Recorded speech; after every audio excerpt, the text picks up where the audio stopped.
Fred, can you tell us a little bit about, first, briefly, where you're from, how you got into Ywam, Right. and like in just kind of your journey hearing about this place, and how you got here.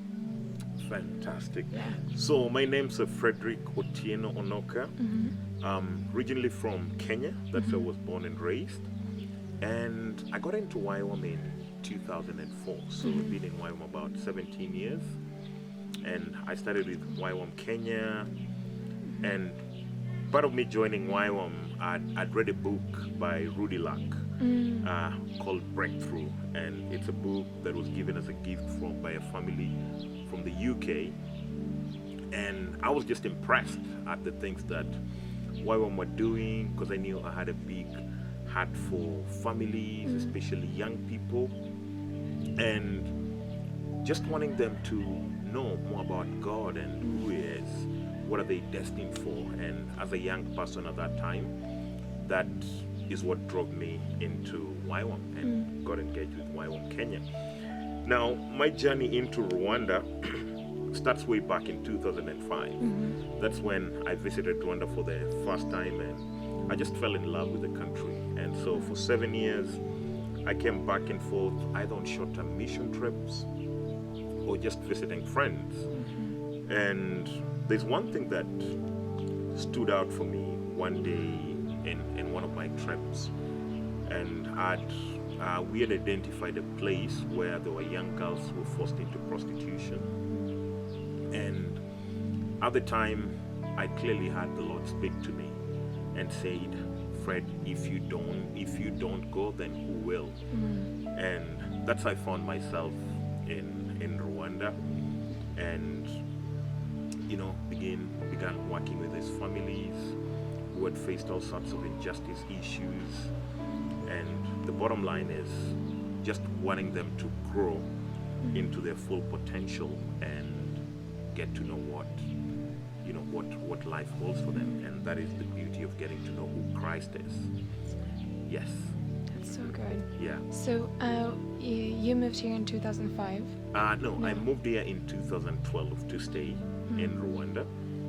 Awesome. Yes. And so you were married at the time. How did you meet your wife? And I met my wife in Kenya, and because I loved Rwanda, as I told you, I'd been coming here for 7 years. So we dated for 2 years before we got married in 2011 on the 17th of December. And one thing I told my wife at that time was, before we got married actually, was I wanted to do a tour of East Africa with her. So I said, we'll visit all the other 4 East African countries. And one of those countries I really wanted her to come to was Rwanda. And yeah, so we came here. She had a full-time job in Kenya, and she just fell in love with the place because I'd introduced her to some of the things that you were doing, especially in slum areas of Kigali. And one of the things I remember her telling me was, Fred, I don't really think I'll come with you to Rwanda, but I can be supportive about the work that you do. Now, as a couple, that was going to be very challenging, because how was I going to move into Rwanda and leave my wife in Kenya? It was a mission impossible. And just at the beginning of 2012, was on New Year's, around midnight, she wakes me up and she's like, you know what? The Lord just spoke to me, and God said, we are coming back into Rwanda. And so for me, that was a prayer answered. And that was part of the intention of me bringing her here, because I wanted her to feel it. I didn't just want her to do something because the husband was doing it. And that's how we found ourselves here. Of course, we went back into Kenya, and then 6 months later, we landed back into the country. And at the time, we only thought we were coming for 1 year. Little did we know that it will be 8+ years right now. Come on. Yeah. That's amazing. Yeah. It's amazing. Yeah. Okay, another thing. So, because you're not from Rwanda, Yes. what would be some things that you noticed about the culture that you found to be really beautiful? Something about the Rwandan culture in this place that really stood out to you? Well, a lot of things. Coming from another African country, of course, one thing I loved about the Rwandan culture was just the unity that people have here. And when I talk about That's the really unity, because you think about the genocide that Yeah. caused havoc into this country, Mm-hmm. and you look 20, almost 27 years after the genocide, Mm-hmm. you just see how Rwandans have come together. Wow. Rwandans don't talk about tribes. Every Rwandan you meet tells you, I'm a Rwandan. And that's a beauty. Yeah. Unlike somebody coming from a place that has 42 tribes, 44 actually.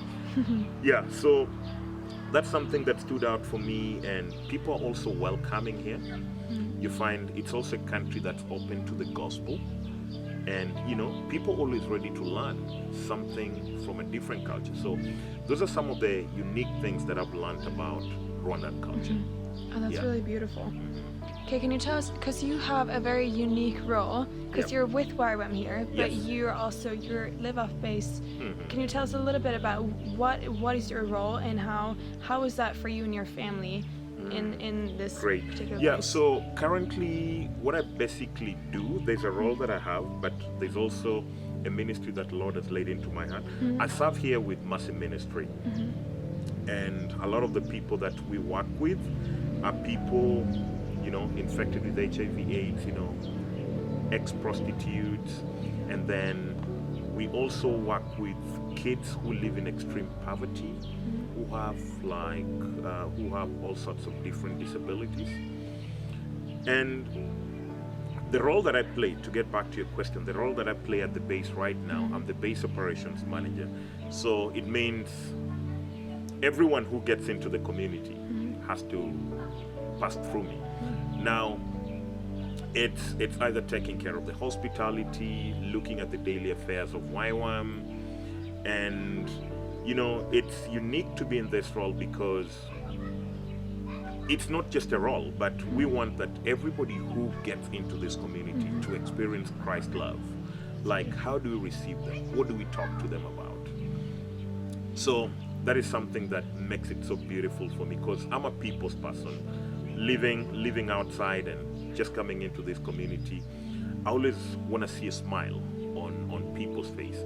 So base operation is such a huge role, and it's made us get connected to the community, and also given us favor with lots of people, both in authority and just locals here, because it is me who has to speak out on what Ywam is really about. So it's basically a connection between the community and Ywam itself, and that's the beauty of it. And as our motto goes, or our mission statement, we're here to know God and make Him known. So in all these things that we do, we want Christ to be known in everything. That's really good. Yeah. That's really good. So what would be, if you don't mind, you can decide whether or not you want to share about this, but you just mentioned for me that you just bought land somewhere. Yes. And so you have some really few exciting projects on the side. Like, what are some things that you do and things that you've seen out in the community that really impacted people? Great. Now, having been in missions, you all realize that Ywam does not pay people. So we support the mission by actually paying for our stay. And the roles that we have are permanent roles. I mean, not permanent, but they're long-term commitments. And for us to continue being or walk in the calling unto which God has called us to do, personally, I had to find ways of making an extra living. Yes, so we've bought a piece of land in Busanza, and our idea with that, because it's a land that we bought close to Sombi area, is basically to do agriculture and to support ourselves into missions. Part of what we also do is we breed dogs. So we breed dogs for sale, because as I said, we're passionate about everything that we do, and we need to make ends meet. Now, with agriculture, whether poor or rich, people always need food on their table. Nobody is always going to throw food away. And that's why we chose to go the agriculture way, just to support our work again in missions. Yeah. That's really cool. That's really cool. I want to ask first, Yes. is there, so with what you've seen and what like where you want to see the space go and blossom, are there any things that you can think of that you guys need in terms of people skills? Right. Yeah. Yeah, so as you see, our base has grown over the years. You see, we have the infrastructure here, a beautiful place. It's a place where people have come and met God, but you also have people who've gone out to, to give out what they got from here, and they're impacting communities for Christ in different ways. Now, also as a base, sometimes you feel, we train people and release them, but we also have people from different scales. Like we need people in arts and media for sure, who, for instance, who could come here and just offer their time and talents. We need accountants, we need people with hospitality gifts, because we have a great facility here of Airbnb, and we just need people, who will be here, not to say we're just coming here so that Ywam can make money, but we have people who will come and offer their hospitality gift to see Christ glorified. Now, we also have a greenhouse, for instance, and we don't have an agronomist at the base. So those are talents, those are skills that we will eventually need at the base, and people to help us, because greenhouse has lots of potential, and that could be something that would earn Ywam lots of income, just growing different sorts of vegetables, things that are not commonly found that we could grow all year round. Yeah, kitchen, we need full-time Ywam staff. Currently we have one hired guy who works in our kitchen, but it would be so beautiful just to come have somebody who will commit to Ywam and say, I'm just coming to serve God in the kitchen. I want to see people, fed well, but fed well with Christ love. Yeah, so those are just a few of the things that I might mention. If I might think of only also one particular one, we need people with probably driving skills. We live in a community that not everyone drives, and currently we have 2 mission vehicles, and sometimes the emergencies that may arise, and you need somebody who will be at campus who can always just be on call in case of an emergency. Somebody needs to rush to the hospital, or there needs to be airport picks. That would be great. I just said it's the last one, but I'm also thinking about another one. Vocational training school. People with carpentry skills. We have a great workshop with tools here, and we just want people who will impact also the community, because the community where we live has lots of young people who are sold so much now into drugs, and some of them are hopeless. They don't know what life offers for them, and this would be a great avenue just to have people with different sorts of skills. It could be sewing, carpentry, as I did mention, where they would find hope and love. Yeah, if I could think of probably a last one, because the list could go on and go on. Sports. We have a great football pitch here. We have a basketball court. So if we have people who God is probably calling and want them to reach out through sports, that is also something we could do it, because our community is full of young people, and these young people need to know who Christ is. That's really good. That's really good. Okay, so last one, if you can just to have like a fun sum up, what is like, if you can think back on the years you've been here, right, what is the most fun, like funny or great or like outstanding memory that you have here in this space? Oh, you just caught me right there. I couldn't think of anything in particular, but I've seen lots of great things happen here. I've seen people come here so broken, either come through a discipleship training school, people come with no hope in life, and they come here and they meet Christ. That is something that gives me great joy.